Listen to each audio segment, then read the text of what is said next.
We apologize for interrupting your doom scrolling. Now, for some positive leftist news. Hi, I'm Ray, and I'm one of the co-hosts of ProlsPod, a podcast serving as your bi-weekly dose of history, politics, and culture without the liberalism. We've got episodes on topics like communist democracy, X-Men 97, indigenous resistance in the Amazon, Soviet cartoons, episodes covering seminal theory texts, and for all you Stalin heads out there, about 25 hours of content on the life and lies of Joseph Stalin. You can find us at patreon.com/ProlsPod or anywhere fine podcasts are listened to. A reminder before we kick off this edition of Positive Leftist News that though times are deeply challenging, the fact remains that it is expressly through the alchemy of struggle that our collective consciousness raises to the level required of us to create the revolutionary future we all so desperately want. To quote Lenin, "When the bourgeois gentry and their uncritical echoers, the social reformists, talk priggishly about the education of the masses, they usually mean something schoolmasterly, pedantic, something that demoralizes the masses and instills in them bourgeois prejudices. The real education of the masses can never be separated from their independent political and especially revolutionary struggle. Only struggle educates the exploited class.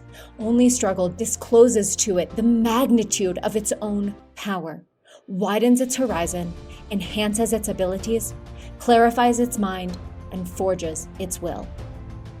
And with that, let's begin. PLN is a member of MeansTV, a worker-owned socialist streaming platform. Stay tuned until the end of the episode for a special 20% discount offer from MeansTV, and find the discount link and code in the description box below. The Global March to Gaza united labor unions, human rights groups, medical workers, and activists in a call for justice and humanitarian relief. Thousands of volunteers from over 50 countries marched on foot from Cairo to the Rafah crossing, demanding an end to the siege. Starting in Egypt's capital on June 12th, volunteers trekked to the city of Arish and then began their march to the Rafah border on June 15th, staging a sit-in at the crossing until authorities opened it to allow crucial aid to enter Gaza. The organizers vowed to endure hardship as a gesture of solidarity with Gaza's residents who have been deprived of essential food, water, and medicine. Parallel to the international march, a major convoy of around 2,000 Tunisians, unionists, doctors, students, journalists, and activists has departed Tunis, traveling through Libya and Egypt to join the global action at Rafah.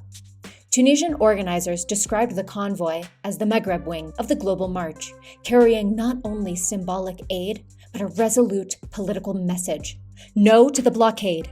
No to normalization. Yes to Palestinian freedom. The convergence of these movements culminated in an open international protest camp at Rafah, featuring sit-ins, cultural events, and a unified petition demanding the immediate opening of the crossing to allow over 3,000 stalled aid trucks through. From Tunis to Dublin, Cape Town to Krakow, people are rising in solidarity, rekindling the power of direct action and reminding the world of its moral duty to end injustice. Free, free Palestine. Across the world, grassroots movements are rising in fierce solidarity with Gaza, demanding an end to Israel's blockade. In India, on June 10th, left-wing student groups, including the All India Students Association and the Student Federation of India, faced violent police repression while peacefully protesting outside the Israeli embassy in Delhi. Activists condemned India's ultra-right-wing government for actively suppressing voices against the actions of Israel. The march came in response to Israel's interception of the Freedom Flotilla vessel Madlin, which was carrying vital humanitarian aid to Gaza amid a blockade that has caused starvation and suffering. The flotilla crew included notable activists like Greta Thunberg and European Parliament member Rima Hassan, who were held incommunicado for 24 hours. Despite international pressure, Israel seized all aid and detained crew members, with some activists refusing deportation and remaining in custody. Meanwhile, across Europe, more than 150,000 people rallied in dozens of cities, including London, Paris, Berlin, and Athens, calling for an end to the siege and the release of the Madeleine crew. France saw some of the largest protests, with nearly 50,000 in Paris denouncing President Macron and Foreign Minister Barrot for their inaction. The mass mobilizations highlight a growing global refusal to tolerate ongoing war crimes, colonialism, or imperialism, with protests expected to continue and escalate in the lead-up to the NATO summit. The message is clear. The siege must be broken, activists freed, and the rights of Palestinians upheld. Across the United States, migrant communities and their allies are mounting courageous resistance against violent raids and state repression. From Los Angeles to New York, activists are confronting the xenophobic policies of the federal government and challenging the cruelty of Immigration and Customs Enforcement, ICE. In late May in Manhattan, anti-ICE protesters blocked the Department of Homeland Security vans from leaving the federal building by barricading the street with construction materials. Meanwhile, in Los Angeles, home to the largest migrant population in the U.S., fierce battles erupted in the city of Paramount on the 6th of June as migrants and supporters clashed with ICE agents and police. Protesters, many carrying Palestinian flags and wearing keffiyeh in solidarity with global struggles against occupation, fought back against tear gas, pepper spray, and flashbang rounds. At its core, this war on migrants is rooted in capitalism's crisis. Explained by Workers' World Party, state repression is not a show of strength, but a show of fear and weakness by the owners of capital and their unstable system. Political solidarity with migrants is an important step forward in forging broader working-class unity to ultimately defeat the dying system of capitalism that relies on all forms of violence, imperialist war, occupation, racism, and cutbacks under the guise of white supremacy to keep its head afloat in an ocean of social revolution that will inevitably drown it. The bravery of migrants and their allies in the face of violent repression inspires hope for a future where justice and solidarity prevail over xenophobia and capitalist exploitation. 3 immigrant rights defenders have won their freedom from the clutches of the U.S. Immigration and Customs Enforcement detention system following community pressure. Irish citizen and U.S. green card holder Cleona Ward was released from a private detention center near Seattle after her preliminary hearing in early May. Cleona was arrested after returning to San Francisco from a visit to her gravely ill father in County Cork, Ireland. Despite presenting documents proving decades-old convictions had been expunged at state level, though these were still used against her federally. Her case sparked widespread support, including from U.S. Congressman Jimmy Panetta of California's 19th District, who praised the collective pressure behind her release. Cleona Ward's release demonstrates what can happen when we come together to fight for transparency, due process, and justice. Graduate student Rumeysa Ozturk was released in May after more than 6 weeks in ICE detention in Louisiana. Her arrest, caught on video near her home, followed accusations linked to an op-ed she co-wrote critical of Israel's war in Gaza, a clear violation of free speech rights. In a strong ruling, Judge Williams Sessions ordered her release, stating her detention violated constitutional protections. Her free speech rights were violated. She poses no risk to the community. After months of fierce advocacy by community organizers and labor unions, Llewellyn Dixon, known affectionately as Auntie Lynn, was released from the Northwest Detention Center in Tacoma, Washington. Held for over 3 months, this green card holder has lived in the U.S. for 50 years. After her hearing, over 100 supporters rallied outside the detention center, erupting in cheers when her release was announced. SEIU Local 925 celebrated, stating, "Auntie Lynn is coming home because the people demanded it. Thank you to everyone who rallied, wrote letters, contacted decision makers, and raised their voices."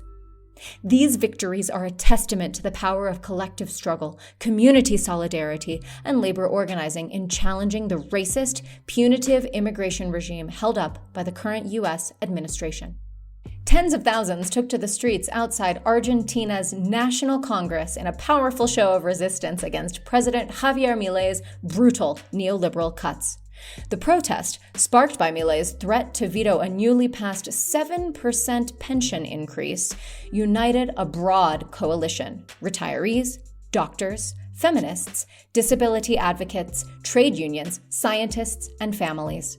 All stood against Milei's zero-deficit dogma that has slashed healthcare, disability support, and public services. The crowd showed no fear. Feminist groups marking the Ni Una Menos anniversary marched with trade unions under the banner "Against cruelty, hunger, and looting. Not one less retired woman." As MP Nicolás de Caño put it, "We're here because of the tenacity of retirees, joined by doctors, disability groups, women's movements, and many more." Argentina's working class is uniting, and Milei's cuts are being met with rising, organized resistance. All power to the workers. Panama is in revolt.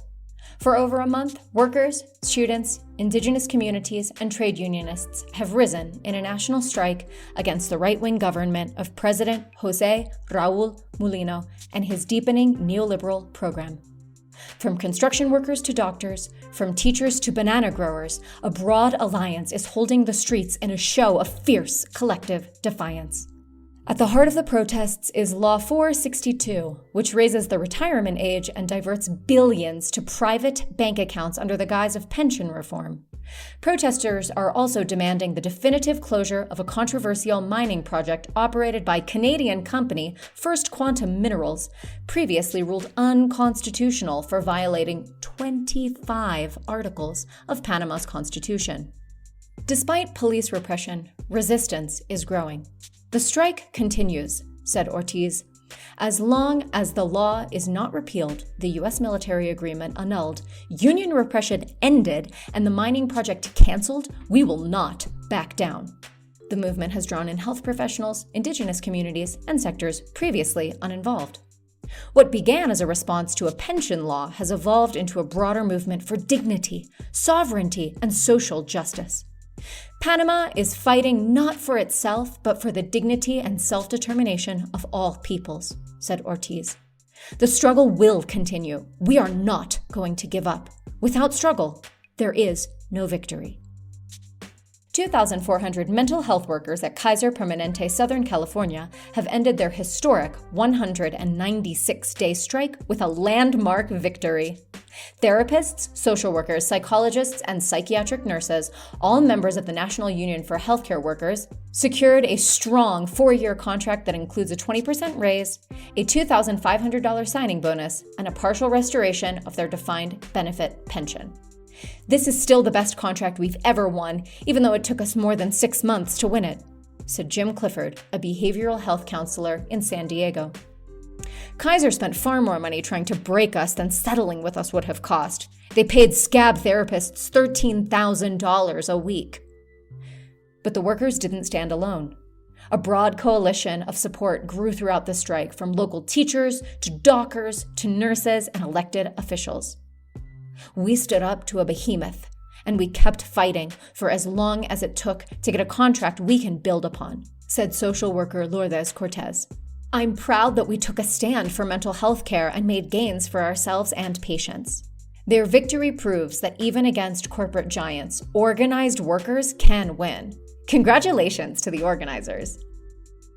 On Trump's birthday, the globally oppressive U.S. Army celebrated its 250th anniversary with a gaudy military parade in Washington, which was completely dwarfed by the No Kings protest that concurrently swept the nation. Organizers estimated that more than 5 million people participated in more than 2,000 planned protests. The main event was held in Philadelphia, where over 100,000 took to the streets, and further protests took place in major cities such as New York City, Los Angeles, Chicago, San Francisco, Atlanta, Boston, and Dallas, as well as rural communities throughout the country. The demonstrations were organized by a coalition of more than 200 organizations, including Move On, the American Civil Liberties Union, American Federation of Teachers, and the Communications Workers of America. As anti-Trump sentiment grows, it's important for organizers to build on this energy, to demand not just no kings, but no capitalist exploitation or imperialist aggression. After months on the picket lines, the video game performers of SAG-AFTRA are celebrating a major breakthrough. The union has reached a tentative agreement with major gaming giants, including Activision, EA, Epic Games, Take-Two, and Disney, ending the longest interactive media strike in years. The agreement follows a historic standoff over artificial intelligence, with workers demanding safeguards around consent and compensation for AI-generated replicas. The strike, which began in July 2024 after 18 months of negotiations, was backed by an overwhelming 98.32% of union members. SAG-AFTRA's National Executive Director, Duncan Crabtree Ireland, hailed the deal as a landmark win in the fight to protect creative labor from the threat of automation. Patience and persistence has resulted in a deal that puts in place the necessary AI guardrails that defend performers' livelihoods in the AI age, alongside other important gains. In resistance to housing inequality, Brazil's Homeless Workers Movement, MTST, has strengthened its occupation in Rio de Janeiro's port region, where around 200 families have come together to demand dignified housing. The area, owned by Jornal do Brasil and Docas SA, has been abandoned for over 2 decades. MTST members have been actively cleaning and organizing the site, preparing it to provide housing and a community kitchen. Gabriel Secura, national coordinator for the MTST, explained the ongoing efforts. This is an occupation that has been going on for a few days, and today we are in the process of consolidating it, guaranteeing more structure for the families. The occupation is located within the Porto Maravilha project, a government initiative launched before the 2014 World Cup and 2016 Olympics to revitalize the port area. Despite public investment in the region, including landmarks like the Museum of Tomorrow, affordable housing remains severely lacking. Secura emphasized the movement's core demand, saying, "The families are demanding the right to live in the center, and this is our motto. The people in the center again." The MTST demands the construction of 250 social housing units to address the urgent needs of those families. Leaders have vowed to support the families, even in the face of possible eviction attempts. The Rio de Janeiro City Hall has been contacted regarding the situation, and the area remains open to further demonstrations. In a landmark victory for tenant rights, residents across Kansas City have successfully organized a strike that halted evictions and forced landlords to address their demands for safer, fairer housing conditions. This powerful mobilization demonstrates the growing strength of tenants organizing in the fight against exploitative housing practices and displacement. The strike involved coordinated rent withholding and mass demonstrations, sending a united message to landlords and city officials alike. The movement's success stems from grassroots unity and relentless pressure. Kansas City's tenant strike sets an inspiring example for working-class communities everywhere confronting rising rents, unsafe conditions, and eviction threats. It highlights the urgent need for tenant protections and affordable housing policies rooted in social justice rather than profit. The San Antonio Housing Trust has purchased the historic Robert E. Lee Apartments to preserve affordable housing in the heart of downtown San Antonio. San Antonio Collective Care, a mutual aid group, is also organizing around ending homeless encampment sweeps and for better conditions for unhoused folks, like free bus passes and more affordable housing. With 3 DSA members having recently been elected to City Council, the collective is hopeful for the future of housing justice in the city. Solidarity with all the dedicated activists working to ensure housing as a human right. Burkina Faso, under the resolute leadership of Captain Ibrahim Traoré, stands as a beacon of Pan-Africanism and anti-imperialism in the Sahel. Since seizing power in 2022, Traoré has reignited hope across Africa with his unwavering commitment to sovereignty, self-reliance, and the well-being of the Burkinabe people. Traoré boldly expelled French military forces and empowered civilian volunteers for the defense of the homeland to defend the nation alongside allies of Niger and Mali. His government has nationalized land and gold reserves and launched an agricultural offensive, sparking 4 to 6% GDP growth and improved living standards, echoing the legacy of the legendary Thomas Sankara. Traore's administration is stripping away colonial symbols and promoting local industry and culture. Despite these strides, imperialist powers and reactionary forces have launched repeated coup attempts, including a recent foiled plot involving soldiers and terrorists aiming to plunge the country into chaos. Yet, popular support remains steadfast. Following the latest coup attempt, hundreds of thousands of people flooded the streets in support of Traore and the AES, not just in Burkina Faso, but also in Ghana, Kenya, Liberia, and other countries across the region. Pan-Africanism today urges progressive forces worldwide to stand in solidarity with Burkina Faso and the Alliance of Sahel States, AES, recognizing these people's revolutions as vital to Africa's liberation. Together in solidarity, we will defeat imperialism and neocolonialism for a free, dignified, and sovereign Africa, Traore declared. Seattle's transgender community and allies courageously confronted a hateful invasion by the far-right Christian fascist group Mayday USA, led by Reverend Matt Shea's On Fire Ministries. Shea, a disgraced former Washington state representative who once promoted domestic terrorism and penned The Biblical Justification for War, brought his racist, anti-LGBTQ and anti-abortion agenda into Seattle's queer heartland, Cal Anderson Park, named after the city's first openly gay state senator. Despite the city's controversial decision to grant Shea's group a permit to rally there, the trans community mobilized with overwhelming force. About 500 pro-trans demonstrators outnumbered the 250 bigots, chanting, "Say it loud and say it clear. Right-wing trash, get out of here," and linking the fascists to the Trump regime. Seattle's trans community continues to show strength, solidarity, and that hatred will never silence them. Cuba proudly held its 18th annual Days Against Homophobia and Transphobia last month, marking the International Day Against Homophobia, Transphobia, and Biphobia on the 17th of May. This celebration underscores Cuba's progress on LGBTQIA+ rights, centered on the 2022 ratification of the revised Family Code, dubbed the Law of Love, which legalized same-sex marriage and expanded protections for families and workers. The Family Code, passed by a 2/3 majority referendum after years of public debate, also grants same-sex couples the right to adopt, promotes equal sharing of domestic responsibilities, ensures labor rights for caregivers, defends reproductive rights including free abortion, and fights gender-based violence. This year's events focused on Havana and Holguin, the latter chosen due to its comparatively lower referendum support, 53.58%, to deepen education and acceptance. Cultural highlights included the Cuban Gala Against Homophobia at the National Theater, community fairs, lectures, and a diversity party celebrating inclusion.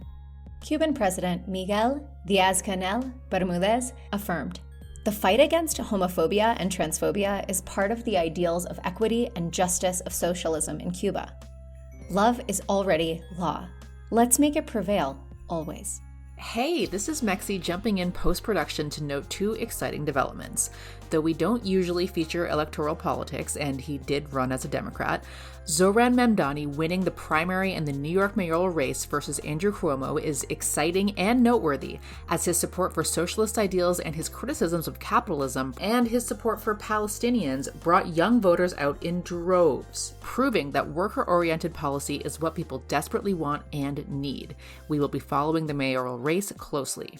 And in the Chilean primary for left-wing parties, Jeanette Jara of the Communist Party won with over 60% of the vote, beating out a more moderate rival. She was the current president Gabriel Boric's labor minister before resigning to run in the election, and she'll be facing off against center-right and far-right opponents in the fall. Again, we'll be following this race closely. Across the globe, a quiet revolution is underway as former golf courses are being transformed into thriving natural havens. These rewilding projects offer powerful proof that land once dedicated to upper-class leisure can be returned to the people and nature alike. One example is the Plock of Kyle, a 60-acre parkland on Scotland's west coast near the Isle of Skye. Today, the Pluck is a microcosm of Scotland, boasting wildflower meadows, peat bogs, ponds, and scrub habitats offering otters, roe deer, dragonflies, and hundreds of insect and bird species. The Pluck's transformation is a victory over the environmentally damaging legacy of golf courses, which occupy huge tracts of land worldwide. The United States alone has some 16,300 courses, occupying vast acreages with barren turf, consuming vast amounts of water, and using harmful pesticides with serious consequences for ecosystems. Environmental concerns have grown as golf has become a sport tied to wealth and luxury, often damaging fragile habitats, as seen when Donald Trump's Aberdeenshire golf course was found to have destroyed a rare sand dune ecosystem. Across the Atlantic, similar projects show the benefits of rewilding golf courses. In California, the Trust for Public Land converted the 157-acre San Geronimo golf course into a public commons and restored its waterways, leading to record numbers of spawning endangered coho salmon in 2024. With golf course land shrinking, down 12% in the US between 2005 and 2021, there is a strong case to use these spaces to tackle biodiversity loss and climate change. If you have good news from the current month, please send your stories to mexi@protonmail.com. As mentioned, we have a special offer for viewers from MeansTV, which is a worker-owned cooperative dedicated to supporting and producing anti-capitalist media. The streaming service hosts us, along with other rad creators like Second Thought and Luna Oi, full-length documentaries like Abby Martin's Gaza Fights for Freedom, and Means original content like Means Morning News, Seriously Wrong's Papa and Boy, and much more. We are happy to announce that we are now able to offer viewers a discount on joining MeansTV. If you sign up using our link and code, which is MEXI, you'll get 20% off your first month, which comes to $7.99. Or you could go with the annual option and get 20% off the entire year. Signing up using our code not only directly contributes to the financial sustainability of the Means Cooperative Media Project, but is also a great way to support our channel. So if you have the means, consider taking us up on the discount. The link and code are in the description box below. Thank you to Javi for the positive news jams. Thank you to Cosmo for the positive news background. Thank you to Mexi and Catherine for script writing and production. And thank you to the Hazels for editing this video. And to me, Ray, for hosting this one. If you'd like to support the show, please go to patreon.com/positiveleftistnews. Or you can give us a one-time tip via PayPal. The link is in the description box below. As we say on the proles, may the specter haunt your streets and solidarity forever.